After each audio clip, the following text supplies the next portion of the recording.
We're live, ladies and gentlemen. Thank you for joining us. But I guess in a way, we're all alive. We're all living here on this planet.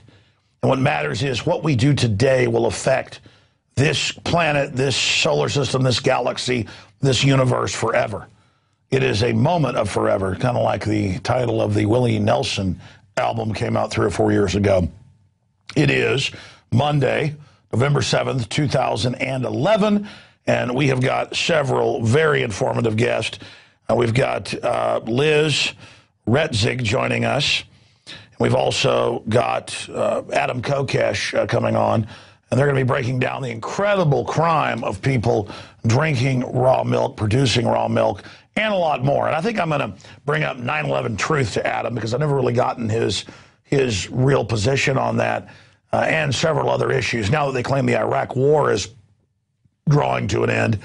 He spent some time over there as a public affairs sergeant. I'm going to get his view on the PSYOP operation in Iraq and where all of that is really going. That is coming up. But first, let's get into the news here. And boy, does it get crazier by the minute. Ron Paul has come out and said that we should offer Iran friendship, not war. And see, Ron Paul, as I've heard him speak, talked to him many times, as you know, and read his writings, he knows what happened in Iran.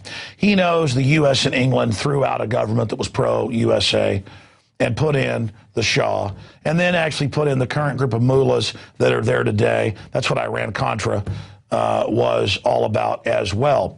And that's why Ron Paul has come out again. And they're like, this is insane. You're not for preemptively striking them. The UN has been in there. They've said they aren't building weapon systems. But now they have a new IAEA report coming out saying Iran's developing long-range missiles and might be able to build a nuclear weapon. And so that's the basic excuse that they have to go into the country. And Iran's also come out and said that somebody's blowing up their facility. Somebody's planting bombs, shooting people, and they blame the United States. But my intel is Israel's already got commandos on the ground. And hell, 5 years ago, Bush admitted they'd funded 4 terrorist groups out of Iraq to go in and attack the country, including 3 groups with connections to al-Qaeda, similar to the groups they've now, well, actually one of the groups is the very group they've given control of Libya. So amazing information on that front. But we heard that Saddam would be able to build a nuke in a month, that he had yellow cake from Niger in Africa, and that he was going to kill us if we didn't attack him. And here is the Haaretz article. Iran will be able to build a nuclear bomb within months, IAEA says. Isn't that funny? Because this is the same group that told us reportedly there were weapons of mass destruction in Iraq. So absolutely amazing on that front. Now, let's go ahead and go to this short clip of Ron Paul on Sunday on Fox News. Ask again. And he said, let's be friends with Iran. Let's trade with them. The Russians had tens of thousands of nukes. North Korea has nukes. Pakistan has nukes. We're not having war with them. It's wrong to just attack them. Let's go ahead and go to this clip. Would President Paul do anything to stop Iran from developing a nuclear weapon? Only by a change in foreign policy and treating them differently. But the one thing that I'd caution is some type of an overreaction. Well, maybe offering friendship to them. I mean, didn't we talk to the Soviets? Didn't we talk to the Chinese? They had thousands of these weapons, and we worked our way through the Cold War. Wow, they had thousands. I think Russia had like 30,000. China has thousands. Israel has 800. I mean, does Israel have to be attacked right now because they have 800 weapons? Very, very bizarre. And then you find out our government helped put in the mullahs that are there in 79. They overthrew in 53 the legitimate government that was pro-West. But Mohammed Mossadegh wanted to keep some of their oil money, just some of it, to build up the nation. And they said, no, you're a third world country. You've got a little bit of brown in your skin. You don't get to have any of your money. And now we've spent tens of trillions in the last 20-something years, now it's 30-something years, in fights with the Arabs and Muslims, and then to the east, the Persians, all the way into the rest of Asia. I mean, this is pointless. There are political powers that want to keep humanity fighting with each other so that we're too busy killing each other, giving money to the military-industrial complex, and it has to stop. These wars are not in the interest of this republic, and Ron Paul is right. This needs to end. This guy predicted everything that's happening with the economy. He predicted everything that would happen with the Federal Reserve. He's been proven right again. And by the way, most of the Israeli government has been against this war. Former head of the Mossad's come out against it because Israel is going to totally turn the world against it. And it's going to be attacked by all of the different factions that surround it. It's going to unify those factions. And so even most Israelis in the polls are against what's happening. Okay, that's our top story. Continuing with Israel. We've seen the different camps, the mega banks, Israel, the different lobbies, the military-industrial complex, the Christian evangelicals, God bless them. They mean well, but they want to go ahead and have World War III in the Middle East because they'll make Jesus come back. Why? Well, they're going to make him. I mean, this is some crazy, crazy activity. It's now come out but gotten very little attention here in the U.S. It's in British and European news that pro-Israeli lobbying group made BBC, Sky News change narratives on stories, and the email is public, a secret email, a private email, where they were bragging that they were basically controlling and manipulating the news coverage of what's happening. Well, what do you think happened when the U.S. media got behind saying Saddam had nukes and had to be attacked, and turned out it was a lie? So this is a very dangerous faction, the Likudniks in Israel. And by the way, it's been the Washington Times, a totally pro-Likudnik publication 2 weeks ago, that he wants to be, that is Benjamin Netanyahu, the head of Likud, he wants to be seen as Churchill fighting Hitler. He is in political trouble. Obama is in political trouble. And so they want a new war to distract from everything that's happening.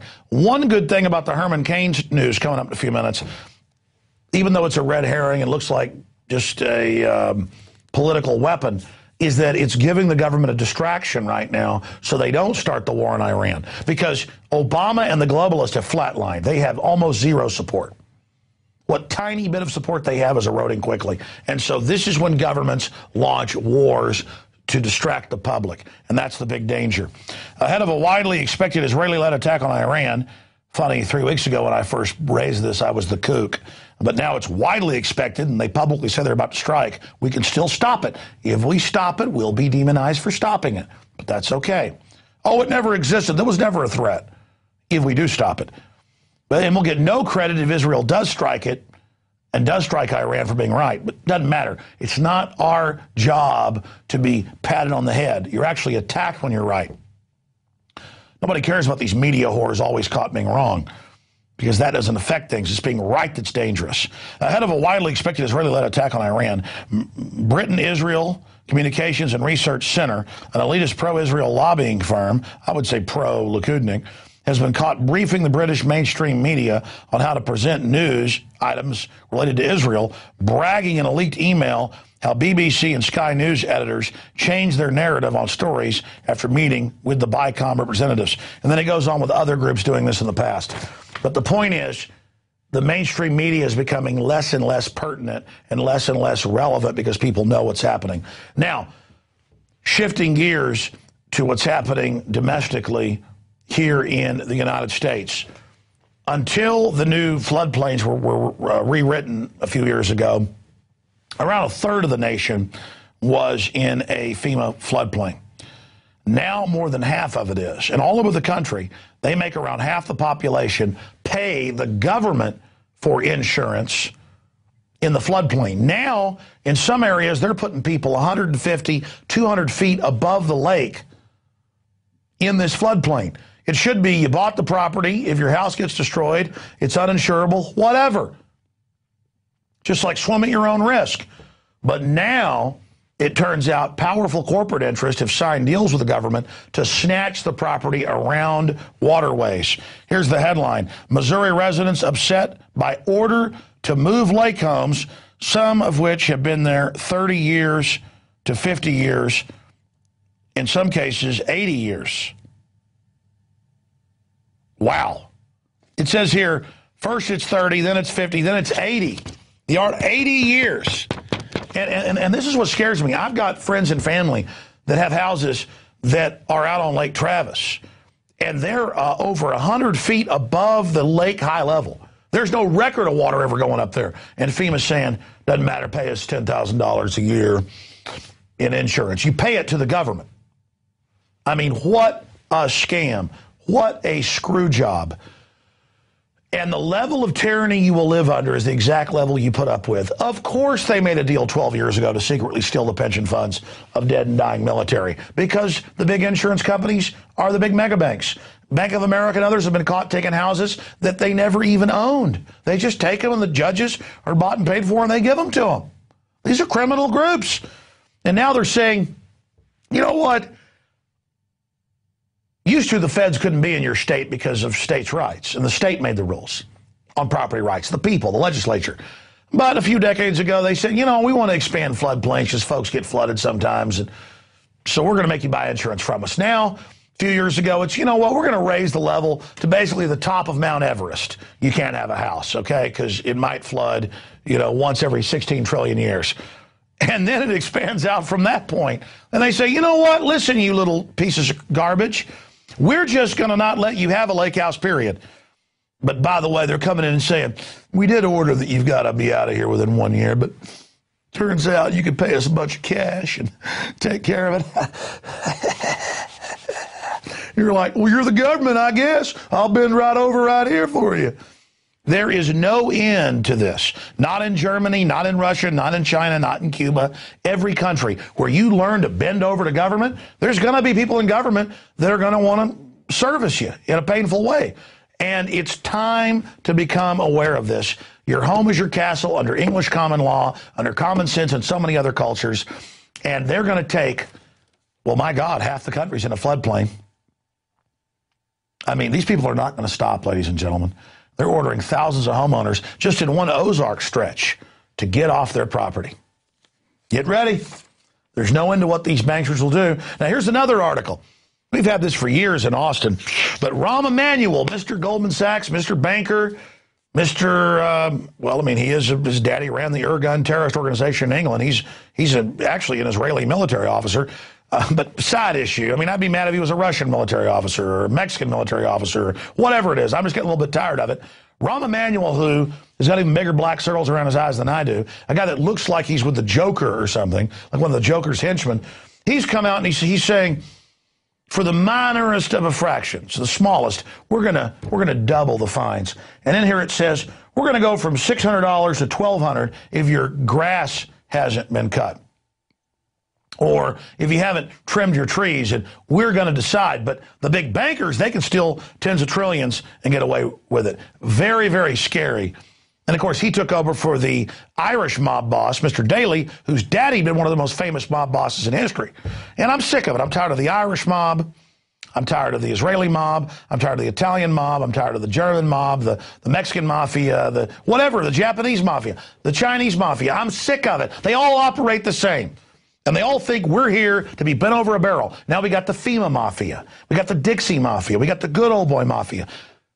Everywhere you go to East Texas, and you'll have some redneck. And I mean, I guess anybody who lives in the country is a redneck these days. I guess what you call from rednecks, but we're sitting there and somebody comes over because I'm like, what's that? And they go, what, you must not be from around here. It's this idea of these mafias, these gangs to take over society. I'm sick of it. I want my private property, and I want it now. But the feds have a different plan. They've called for an internet kill switch over our society. And in 96, they put in takeover boxes in all radio and TV that's broadcast. So even if I go out on my own system where it's broadcast AM, FM, UHF, VHF, or cable, that FEMA put boxes in that you got to pay for under law as a broadcaster as part of your license, that everything runs through their box. Well, their box doesn't work too well, on top of violating your First Amendment. But everything's got to be wired through their piece of junk system. And they were going to take over. First they said 10 minutes, 30 minutes, whatever we want. And they said they're going to start breaking in with government programming. That's been announced years ago, and I've covered it. Well, because of the outrage over this, because before the FEMA box tells you to flip to their frequency, but they've always had the power to not have an engineer or board operator